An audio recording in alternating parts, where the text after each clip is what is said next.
Right in the beginning of the footage, we can see the pre-gas flow from the torch while ejecting a tiny piece of impurity coming from inside the torch, which bounces to the right side. We can observe the gas flow increasing to the adjusted amount of 17 liters per minute, with the flow spreading to both sides of the weld piece and through the root gap. The welding wire touches the weld piece and an arc is now formed, and we can see spatter flying from the weld with shockwaves forming when the welding wire touches the weld material or the weld itself.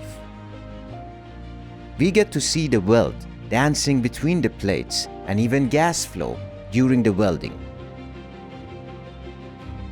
Welcome to Weld Education 2.0, brought to you by Cavitar.